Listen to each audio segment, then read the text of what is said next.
छात्रों, आज हम विशेषण की परिभाषा एवं उसके प्रकार देख रहे हैं।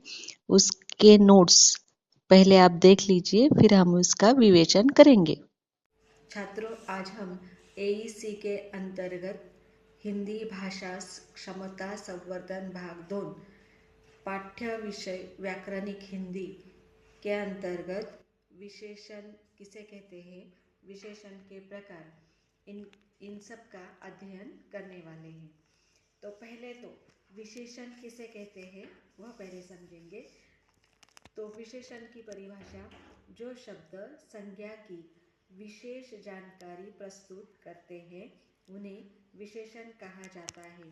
व्यक्ति, वस्तु तथा स्थान में आवश्यकता पड़ने पर उसकी विशेषता को व्यक्त करने हेतु विशेषण का निर्माण हुआ। विशेषण जिन संज्ञा अथवा सर्वनाम की विशेषता प्रकट करते हैं उन्हें विशेष्य कहा जाता है।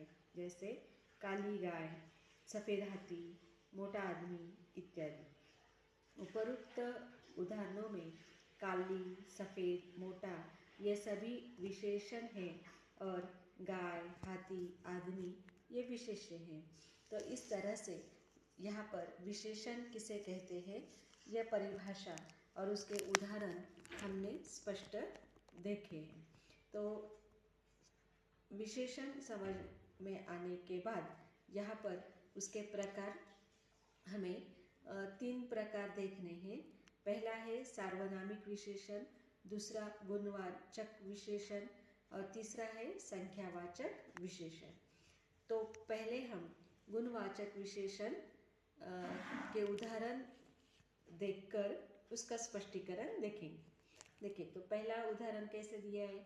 छोटी लड़की खेलती है, बड़ा लड़का पाठ पढ़ता है, यह नई पुस्तक है, नौकर का स्वभाव सीधा है। तो इन 4 उदाहरणों में हम गुणवाचक विशेषण किसे कहते हैं यह देखेंगे।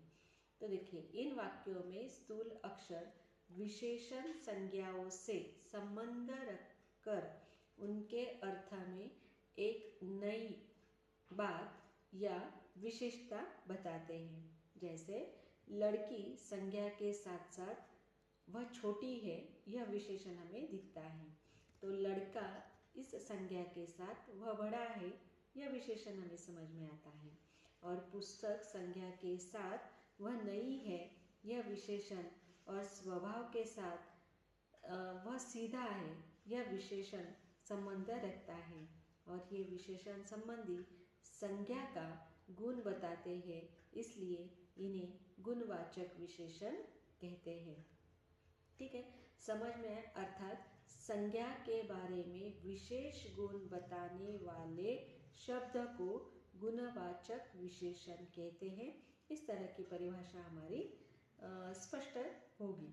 देखिए, यहाँ पर छोटी लड़की खेलती है, तो लड़की कैसी है, छोटी है या बड़ी है, मोटी है, काली है, नाटी है, तो यह गुण बताया जा रहा है, इसलिए गुणवाचक विशेषण स्पष्ट है।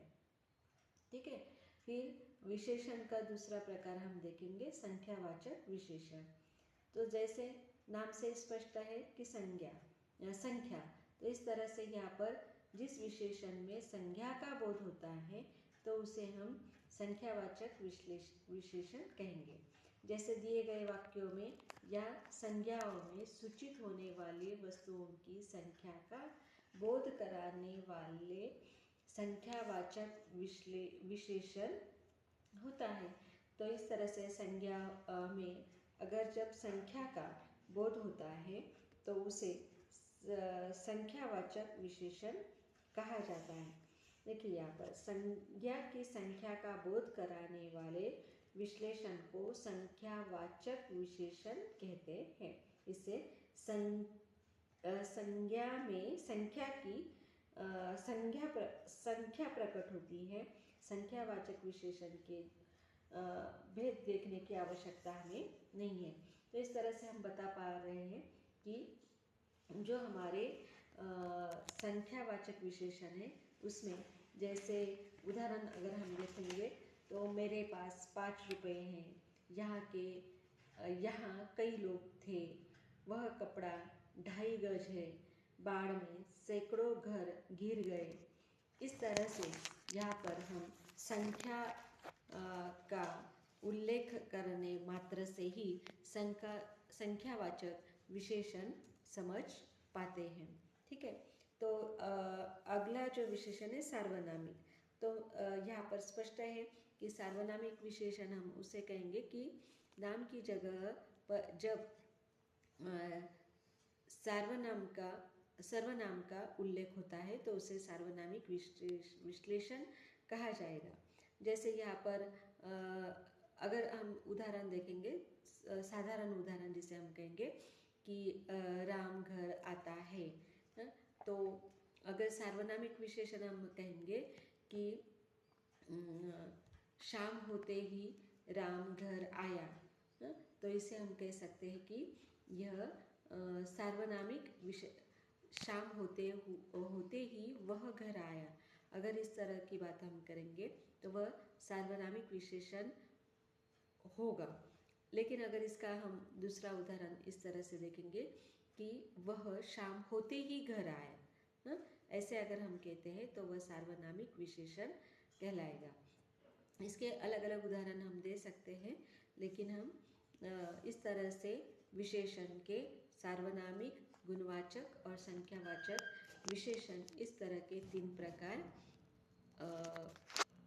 अध्ययन में देखते हैं और उसको अच्छी तरह से समझने का प्रयास करते हैं। धन्यवाद।